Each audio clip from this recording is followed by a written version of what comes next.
Hey everybody, we are back. I'm Grant Boziacki. And I'm Ryan Edwards. I know it has been a while. We have not had a Sports Hub video in a couple months. It's definitely been a minute. Ryan, what's been going on in the last few months? We've had track, soccer, golf, anything you can name it. We've been out covering it.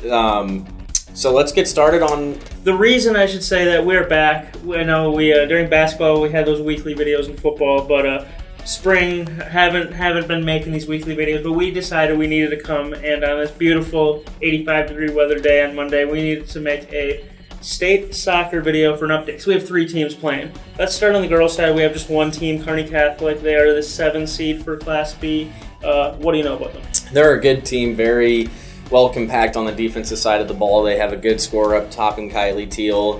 Surprisingly, she didn't score that many goals in sub-district and sub-state play. A lot of the other kids on the team contributed, which is good to see. She cleaned up for sure in the regular season. I want to say 17 goals through their start this year up until state. So fantastic forward up front for them. But the thing that's been encouraging, I think, for Kearney Catholic is they've had the freshmen step up. Piper Schrock and Christina Aram.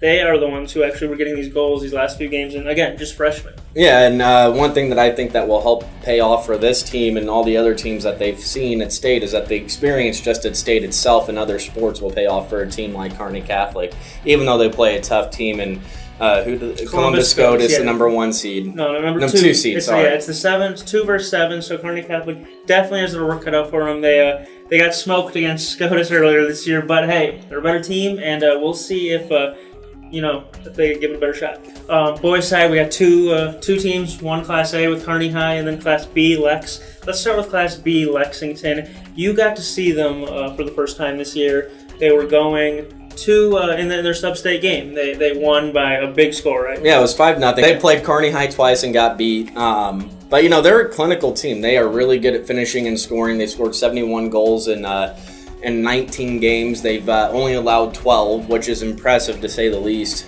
Lexington, it seems like, regular season, they normally roll through it, but do you feel like this is a team that can do something in state? Yeah, they get a chance to play Columbus again, who they got beat by 2-0 in their final regular season game. So, that team is going to be itching to play that game again against them. So, it's one of those things. If Lexington can get out on a hot start and play against a really good defense like Columbus. We'd have to transition over to Class A to Kearney with Royce Austin. He's had an incredible season. Yeah, he's just a sophomore, and that's the scary thing. He scored 22 goals. He's 3 shy of Joshua Gable's record of 25, one off of tying Austin Mishu from last year, who scored 23 as a senior. And this team gets to play Grand Island again, a team that they lost to. One of their 3 losses on the season came against Grand Island in a shootout. Yeah, Kearney was 17-3 this year. They're the 3 seed in this, so you think going in, they're the big favorites. But again, just like the other 2 teams in our area, they did lose in the regular season against their team they're matched up with in state, so they got to bring it. Yeah, they do, but I think they have the one thing that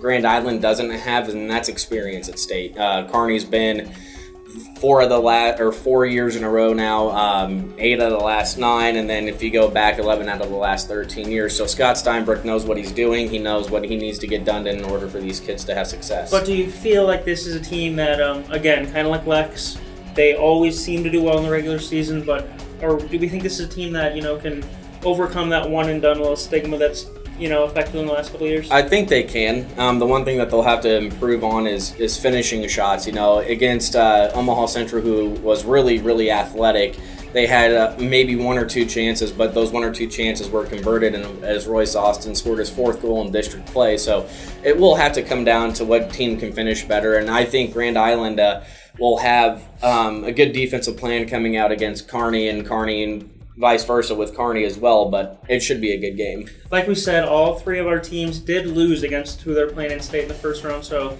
they got their work cut out for them, like I said, but it's going to be a fun time, especially if you like spring season. Right now is the time to be tuned in, because we got state soccer coming up, and then we got state track, so definitely right now you want to be tuned into the Kearney Hub and what we got to offer. Thanks, guys.